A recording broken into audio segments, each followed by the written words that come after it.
FEMA director and former New York Emergency Management Chief Deanne Criswell is headed to Puerto Rico today to get a first-hand look at the damage caused by Hurricane Fiona. State police from New York and New Jersey are also headed to the island to assist in the aftermath. Yeah, on the eve of the 5th anniversary of Hurricane Maria, Puerto Ricans are waking up once again to devastating damage, again caused by Mother Nature. One of those residents, Myriam Lorenzo, she's joining us this morning from the city of Aguadilla, which is on the northwestern tip of the island, and has been getting hit hard by Fiona. So good morning to you, Myriam, excuse me. Thank you for being here this morning. And first of all, how are you doing? I'm doing fine. Okay, so tell us about the conditions right now in Aguadilla and what you are witnessing and seeing. Yeah, right now in Aguadilla, we still have rains on and off. Aguadilla was really hit really hard, and all the west side of the island was hitting really hard by Fiona. What about your personal property? Well, my personal property, we are okay. We lost a couple of trees, and all our bananas plantation are down, and our avocado are down too. So, you know, it's sad to see all of those things goes to waste, although we collected all of them and put it in boxes, and we are just distributing around the neighborhood. Wow, were you able to leave your home? Yes, we were able to leave our home and walk around our community only. We were trying to go to other places like Añasco or Rincon, because when we operate on the west side of the island, and there is a lot of floods, so we couldn't go too far.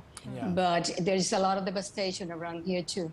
Yeah, you know, and that's what we were hearing about, right? Not only the loss of power, but just the devastation from the floods. National Guard troops, they're conducting some rescue operations right now. Have you seen any of them in your area, or they're elsewhere on the island? Yes, in our area, there is a lot of National Guard troops, especially in Añasco, because Añasco is being hit by the river. So most of the people has been evacuated and by the National Guard and taken to shelters. Also in Utuado and Toa Baja, we have seen a lot of National Guard troops rescuing people. But most of the island has no power, right? Exactly. Yeah, and so two-thirds of the people, they're without running water also. I mean, is there any way to get supplies to those areas that need them the most? Well, the National Guard is providing most of the supplies, but there's still some areas that people cannot be reached because of the bridges collapses, and also the roads are really bad damage. So I'm sure there's people that are in need and they cannot get to them. But most of them has been taken care of the National Guard and first responders here in Puerto Rico, as also some of the organizations that are close to those people that live in the community. They're making sure that those people that doesn't have probably supplies will get some. Yeah, it's such a difficult situation. And the governor of Puerto Rico is saying it could be days before the lights and the water can come back, right? So I see your shirt, Yes. and it says stronger than Maria, because we're talking about 5 years since Maria, right? So what was the state of Puerto Rico's infrastructure before the latest hurricane since Maria? The infrastructure of Puerto Rico was really bad. I mean, before Maria, and then Maria came and destroyed the island and destroyed the infrastructure. And now it's even worse because Fiona hit it again.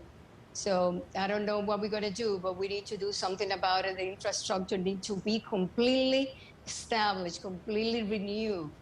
Yeah, so the government of Puerto Rico, like you just said, they were criticized, largely criticized for the way they handled the rebuilding process after Hurricane Maria. So do you think that's going to be the case again, or do you think that they've improved? To be honest with you, I don't think that they have learned the lesson. I think there's still a lot of problems in Puerto Rico.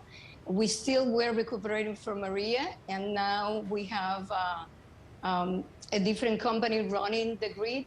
And even with a little bit of water or something happening in the island, we were without power. So we have to see. We have to see what the reality is, that I don't think they're handling very well during Maria, and I don't know if they will handle it really well during this time with Fiona. You know, and Myriam, you are a huge integral part of the relief efforts there. You founded an organization that's nonprofit called Stronger Than Maria, and it distributed more than 800,000 pounds of food and really helped so many people rebuild hundreds of homes across the island. How do you plan on doing that now after Fiona in terms of, and what do you need from New Yorkers, say, that can help? Well, it's really sad to say that we couldn't finish what we started, from Maria. We still have nine homes that we were planning to continue rebuilding in October. And because we have stopped for a little bit because of the pandemic. And now with Fiona, we probably will have like 900 more homes to rebuild. So what we need from all the people is to see the way that they can help us, going to our website, donate. Every dollar that you put into a Stronger Than or Stronger Than Maria is going to be put to the good use. We are the troops in the ground. We know where the needs are. Myriam, I could hear it in your voice, how much this has impacted you, having this happen again, and I really admire your resilience. But when you look around you and you see so many families suffering, how do you keep going? How do you remain so strong-willed to fix everything? I think when you look around, you always think, that could be my mom, that could be my sister, that could be somebody in my family. So I had to keep on going. I had to help those people that the government cannot help.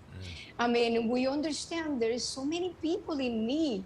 And I always think, if I can reach one person, I have done what I'm supposed to be done in this earth. So I keep on going because I don't want anything to happen to my close family. I don't want my family to suffer, so I don't want any Puerto Rican to be suffering either. I mean, we're here, and as long as we have strength, and as long as we have this goodwill, and as long as we have a mission and a vision, we will continue. Yeah, well, you have a heart of gold, Myriam, seriously. They need more Thank Myriams, not only in Puerto Rico, but around the world. Thank you for what you are doing. Keep us posted on everything and what you need from us, okay, Myriam? Thank you. Thank you for the chance to speak to the people. Thanks. Bye-bye.